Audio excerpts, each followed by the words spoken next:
આ ઘટના બાદ લોકો અમને પણ પૂછી રહ્યા છે કે આરોપીઓના નામ જાહેર કેમ કરવામાં નથી આવતા, તેની તસવીર કેમ બતાવવામાં નથી આવતી। લોકો સવાલ કરી રહ્યા છે કે કેમ તેમને બહાર લાવવામાં નથી આવતા।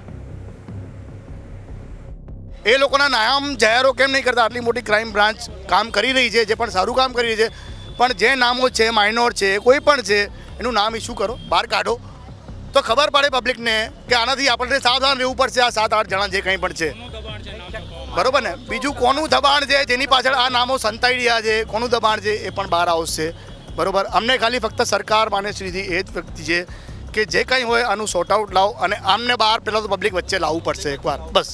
એ ખાલી છોકરો જે વિધર્મી છોકરાએ જે કર્યું છે એના પેરેન્ટ્સને બી પબ્લિકના વચમાં લાવો। અમારી એક જ માંગ છે, નામ બધા જાહેર કરો।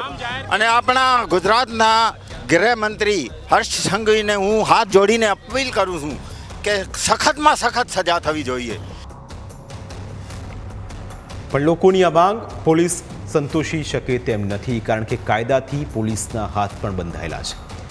જો કાયદાની છૂટ હોત તો કદાચ પોલીસે ક્યારનું આરોપીઓનું સરઘસ કાઢ્યું હોત, પરંતુ ભારતમાં કાયદો કહે છે કે ગુનેગાર સગીર હોય તો તેની ઓળખ જાહેર કરવામાં નથી આવતી। જુવેનાઇલ જસ્ટિસ એક્ટ 2015 મુજબ 18 વર્ષથી નાની ઉંમરના બાળકને કાયદાના સંઘર્ષમાં સગીર ગણવામાં આવે છે। આ અધિનિયમ હેઠળ મીડિયા, પોલીસ કે કોઈ પણ વ્યક્તિ સગીરની ઓળખ જાહેર કરી શકતું નથી। આરોપીનું નામ, ફોટો, સરનામું, સ્કૂલ કે માતા પિતાની ઓળખ પણ જાહેર કરી શકાતી નથી। સગીર આરોપીની ઓળખ જાહેર કરવી એ દંડનીય ગુનો ગણાય છે। કાયદો અહીં બાળકના હિતનું રક્ષણ કરે છે।